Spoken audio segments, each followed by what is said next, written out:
What is going on, everybody? We are back. It's your boy Cinderace, and today we've got a very special video because Pokémon UNITE, the official website, just released the update announcement coming out tomorrow 7 PM UTC, and the fact with all the they gave patch notes with us already. They've already dropped patch notes, and probably Blastoise will come out. I'm hoping Blastoise comes out, but we're gonna go straight. Haven't even looked yet. Gonna jump straight into the patch notes and see what we got in store. So this is all on the official Pokemon website game update. They've said it comes out tomorrow, 7 UTC, which is about 5 PM my time in Australia.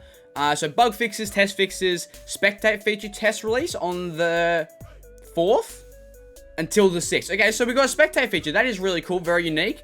Everyone loves to watch other games, so why not? I think that's a brilliant idea. First changes that are being made, though, to the boy Charizard. Sadly, he did get a small nerf when Gardevoir came out, but cooldown reduced for Flamethrower, and effects on Pokemon strengthened.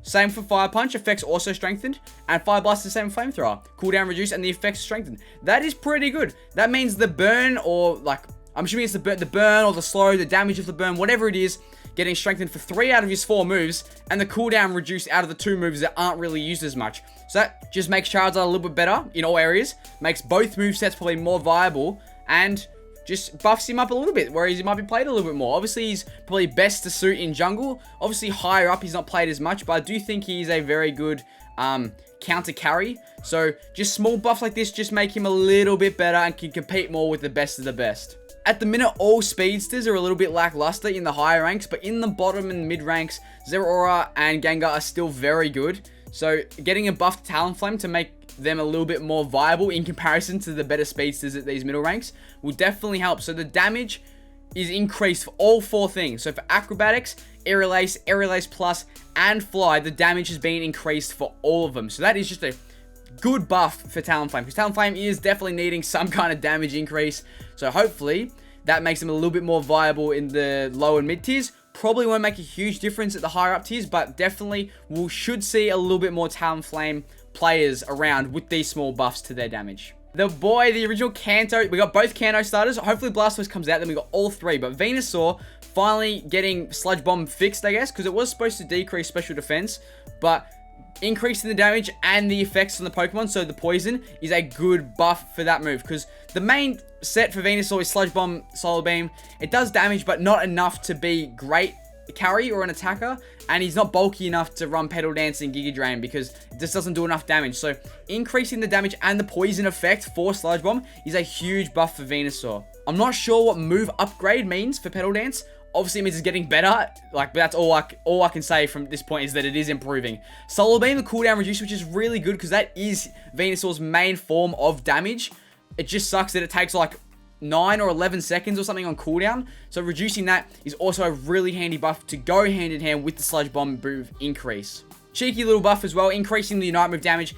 Venusaur's Unite move was a little lackluster, a little bit less damage. Sometimes the auto tracking is really annoying, but it goes far, doesn't do much, so very underwhelming, I would say, compared to things like Cinderace or Zeraora or Machamp.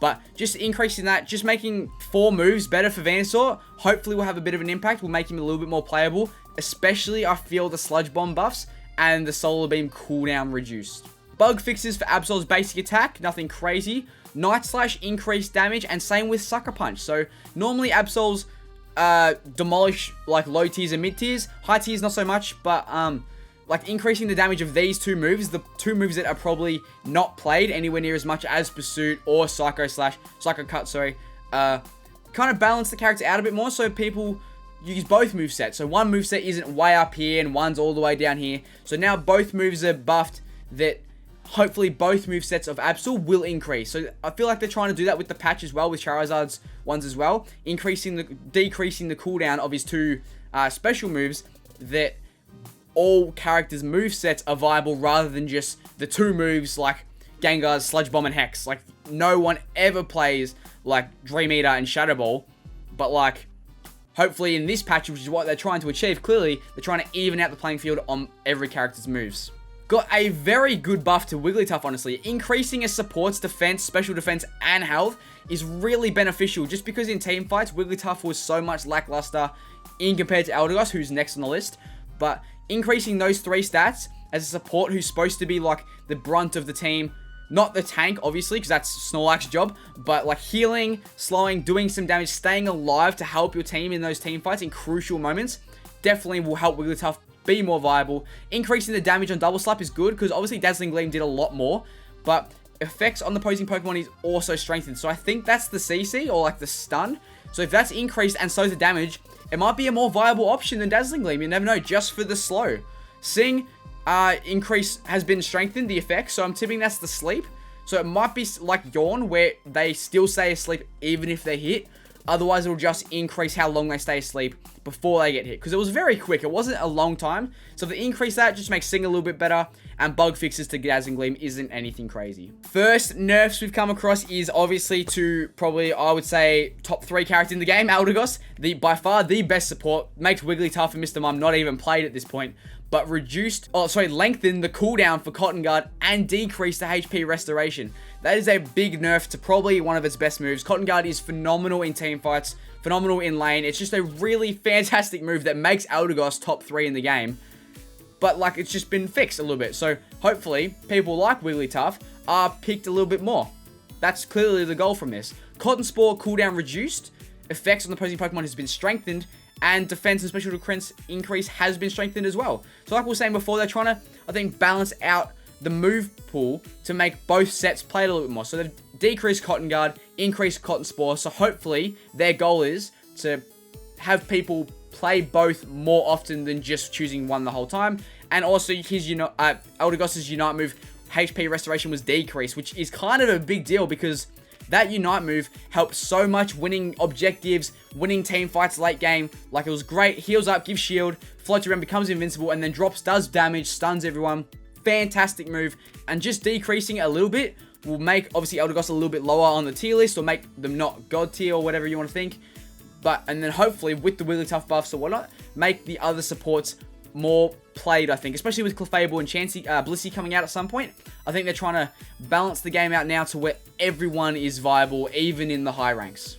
The second nerf of this patch list, and it's not surprising at all, honestly, this is by far the best character in the game. So they've decreased the attack stat for Cinderace, which is actually a pretty big one. I don't know how much they're going to decrease it. Obviously, we'll find out when it drops, but that's a decent nerf. And same with the damage to Blaziken, also being decreased. Faint move downgrade, I'm not sure what that means. Obviously, it is a nerf, similar to how Venusaur's was move upgrade. Don't know what it means, but it is a nerf. Pyro has increased damage as well. So clearly, they've decreased Blaze Kick, increased Pyro. They're trying to even it out, like I said before. But I'll keep saying it because it's clearly what they're trying to achieve. They're trying to make both moves set more viable. I don't know what the downgrade for Faint will be. If Flame Charge will become better, I doubt it. Faint's a really good move.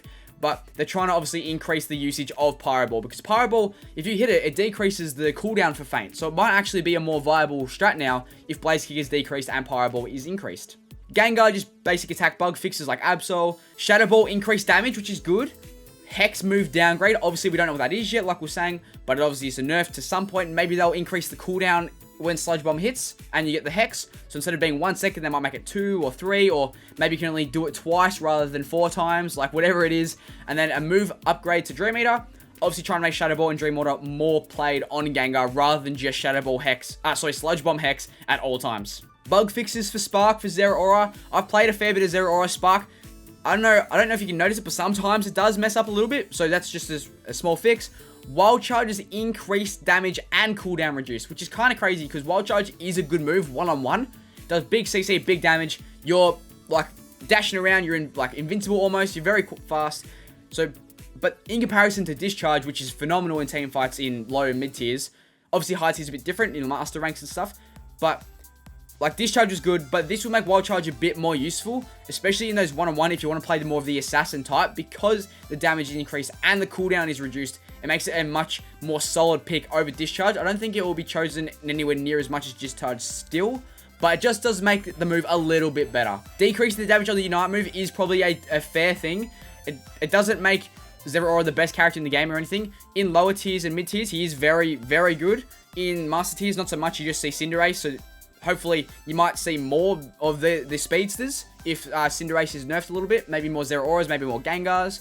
But decreasing his Unite move damage will help a lot of the more casual players and the mid tiers trying to get that grinding through, because the Unite move was very good. It does the electric ring as well as Discharge and does a big infinite tracking lightning bolt that does so much damage. So that's a fair nerf, honestly. Cramorant got 1 nerf, 1 buff. Increased the damage for Whirlpool early game. So because Cramorant's lane game is so good, especially early, if you can get a few good kills early with Whirlpool, because it does nice damage in the circle, obviously, then you can just feed Cramorant. And early, like, tiers and mid tiers, he just bodies people in the lane. So he can do so well. And obviously it's a bit slow, in the late game. But early game in the lane, he will just demolish you. So fixing Whirlpool early, I guess, will help other laners, like maybe ones that aren't Lucario or Machamp, maybe things like Froakie or Gibble even, who's definitely struggling to do a bit better in the lane. And then increase damage to dive, like we were saying before, trying to increase the variety of moves chosen. Obviously, Whirlpool is one of the starting moves, so that doesn't affect that. But increasing dive, I don't think it will change all that much, because Surf and Hurricane is just a really good burst damage combo, big CC for Cramorant. I don't think increasing the damage for dive will make it that viable, but it is just a small thing to add to make Cramorant hopefully that little bit better. Machamp also has basic attack bug fixes. I didn't know if he had any. Cross Chop has been decreased damage and close combat increased. So once again, they're trying to make the movesets more viable. Decrease Cross Chop, increase close combat. But I feel that Cross Chop is just a lot faster, a lot more quick, and it's more of a dash as well, that it won't be shoved aside, maybe like other moves that may have been like decreased or whatever. But because close combat is not bad, but compared to cross chop, I think it's really not much chop, no pun intended. But depends on what the damage decreased and increased is. Depends on how much of the changes will make to Machamp players. But I still feel like cross chop will be the #1 pick. 4 characters to go, but nothing crazy. Just bug fixes for Power Up Punch, for Bone Rush for Lucario, Greninja, sorry, only 3 characters. Greninja basic attack bug fixes, and Alola Ninetales Snow Warning bug fixes. Not much for them. Obviously, we don't know what the bug fixes are, but they're there somewhere. But looking at this tier list, like, I'm happy with this. The only thing I am a little bit sad about is that there's nothing for Garchomp. That's kind of really sad, because he is struggling. So it's sad that there's no Garchomp. I am really happy about the Venusaur one. That makes me really happy. And same with the Charizard. Especially because Blastoise is coming in. I think he's going to be really good. So making Charizard and Venusaur better will probably even them out. So all 3 Kanto starters will be hopefully at the same rough level, which will be good. I don't think Venusaur will be crazy. Depends on the type of buff, like I was saying before. But Charizard's already decent. These will just make him a little bit better. Venusaur better. Talonflame will smidge better. Absol, not much, I don't think. Absol will get much better from this. Wigglytuff, decent, especially with the Eldegoss nerfs. Cinderace getting nerfed a fair bit. Hopefully making the game not more balanced, because it's already a pretty balanced game, but less one character. Like, in the high tiers, there's not a match where there's no Cinderace. It's never going to happen. He's taking over the Speedster's role. Talonflame, Gengar, and Zeraora aren't even played in the high tiers because it's just Cinderace jungle. So hopefully with these nerfs and the small buff to hopefully Shadow Ball and Dream Eater, or Wild Charge increase, Talonflame's damage, that hopefully Speedsters are played a little bit more. Cramorant, Machamp, not much, just small things to make them a little bit more viable with other movesets, and then just bug fixes here and there. So this is I'm happy with these patch notes. Would like to see something to Garchomp. Maybe I would like to see Greninja Unite move get a little buff, because kind of makes me very annoyed. But yeah, I'm very happy with these buffs. Eldegoss might take a decent hit from this, as well as Cinderace, but I'm keen to see Blastoise as well. Hopefully he drops when this bug patch comes out. I'm happy. This is a decent thing. Sad about Garchomp and Greninja Unite move, but hopefully this will balance the game a bit more. So in the higher tiers, it's not just the same 5 Pokemon each match, and the Speedsters get more of a run, supports get more of a run, and it's not just Cinderace and Eldegoss each game. So hopefully that changes up. So thank you all for watching this video. Hopefully you learned something or are keen for this update. Please let me know in the comments if you are, or who you want to see next, what you're happy with, what you aren't, what you want to see more of. If you did enjoy this video, please leave a like and subscribe. Would greatly appreciate it. And as always, take it easy.